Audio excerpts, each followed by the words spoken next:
Rolling. Okay, so we just finished our second night of shooting. I know you can't see my face.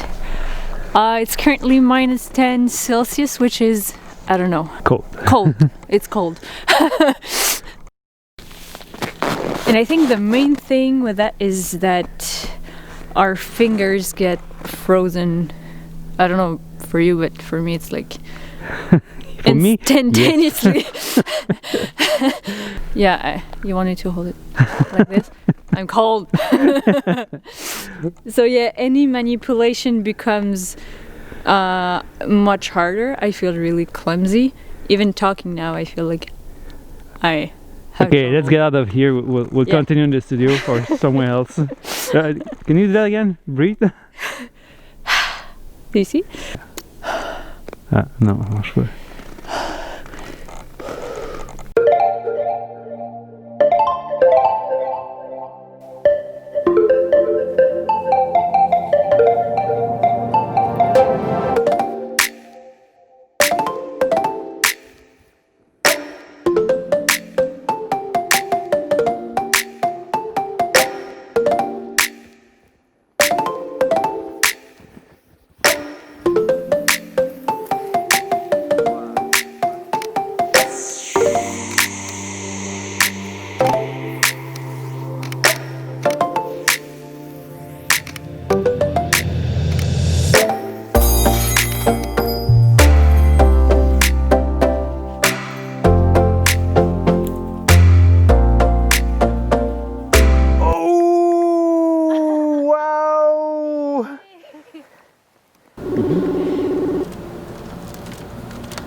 Okay, two blind painting in the snow. We just had a chat with Chris Foote, who's the expert in that field. Here's one of his best pictures in the snow. Like, we didn't create something like this, but we just spoke with him for about 30 minutes, and it was great. Pretty much the same experience, but he's the real deal. Like, he's doing 2 hours shoot sometimes, and Yeah. minus 25 Celsius. That's too cold for me. So tonight was minus 10 Celsius, which is 14. 14 Fahrenheit. Oh, Yeah. okay, great. And it wasn't that bad, but we shot for only 20 minutes. Maybe just a few points about our experience that we can share with you guys for the topic of this video is the preparation, like the location. Go there in the afternoon when it's bright, so you can figure out the spot, because you don't want to mess in the dark, especially when it's cold. So we're either looking for a light painting spot for tonight or a rabbit. If you want to shoot during the blue hour, you don't have much time to figure that out, so go there in the afternoon and make sure you know your composition in advance. Also, the equipment, when I do this, like, I'm fully prepared. Camera on the tripod, the triggers already set up, everything in bold mode. The settings are nearly there right at the start. F7.1, ISO 100, bold mode, flashlight at max power. So when I walk, like, everything is ready, and it takes me just 1 minute to get set up once on the spot. I don't change the lens, so I'll have to use the lens that I have on the camera. But I have two cameras, one for filming, one for the picture, so I can switch from one to the other if I want, like, wider angle. So tonight I was at 24 and 14, but the ones on the 24 were much better. So I got some video footage on the 14. This is our best shot from the night. Super happy about this one. Everything kind of worked well. We went for location scouting earlier today, but yeah, it's always the case. Like, once we arrive on the spot, it doesn't look the same at night, but Yeah, so we have to adjust. yeah, so we just walked a little bit and we found a spot. Everything was okay with that.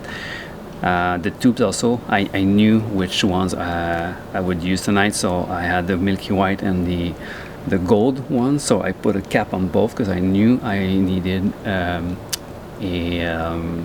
a glowing cap, like a white one, because I need the light to bounce back, just to have more light on the snow, on the trees. I already had my elastics for the sparklers on the tubes themselves, flashlights in the pockets, like my second trigger, backups of everything very close by. Super efficient for these cold shoots.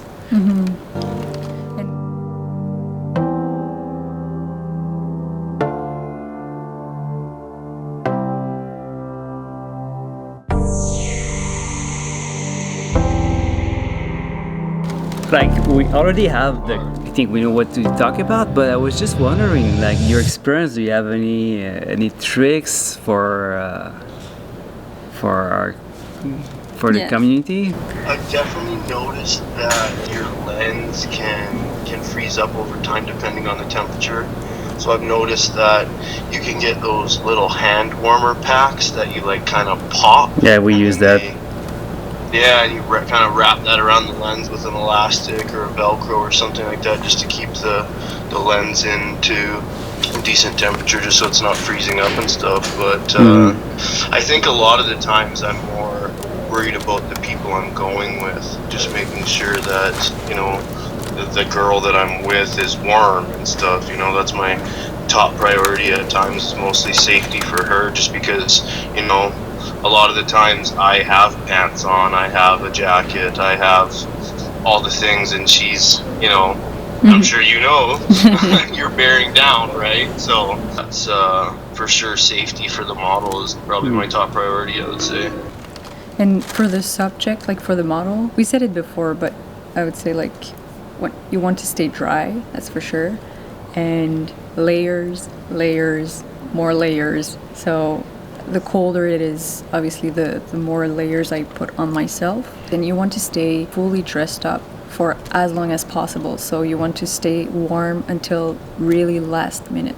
So if like us, we walked maybe 10 minutes, 15 minutes to get to the spot. So that means the car was not right beside the location. So I stayed with all my layers until we had to shoot.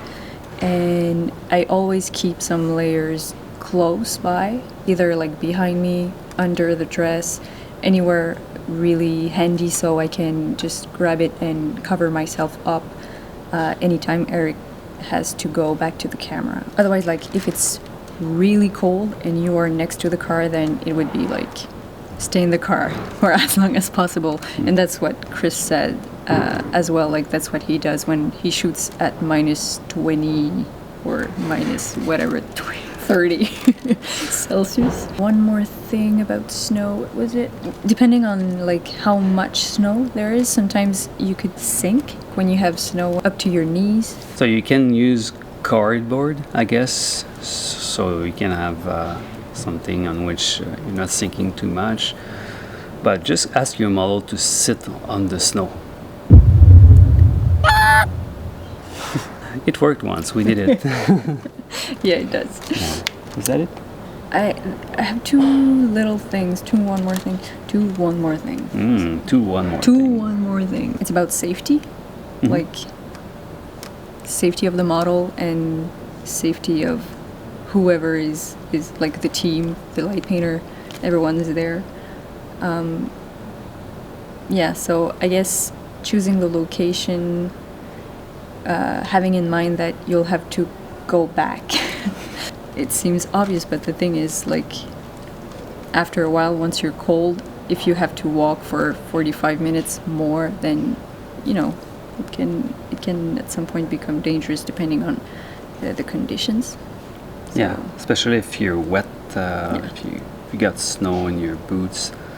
Yeah, in my case, like 2 major upgrades, I think, on this shoot. It's probably our 8th session in the snow now. Yeah.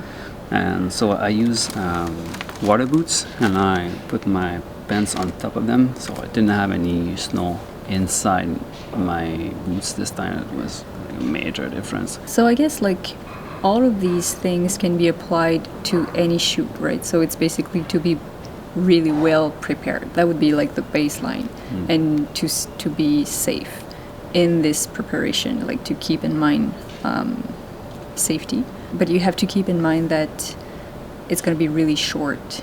Usually when it's cold, you cannot shoot for as long. So these, sometimes it can be like just a few minutes of actual shooting. So you have to be really efficient in the way you prepare that shoot. Yeah.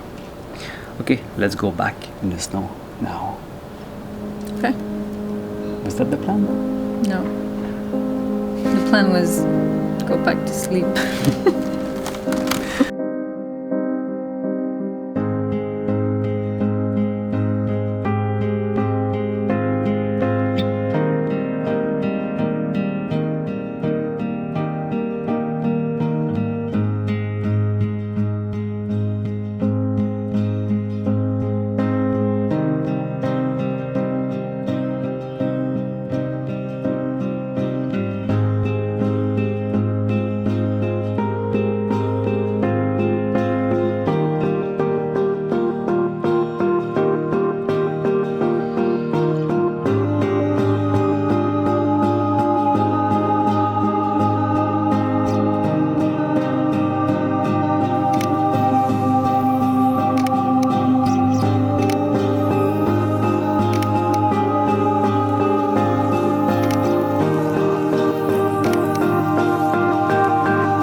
Il y a le petit lapin.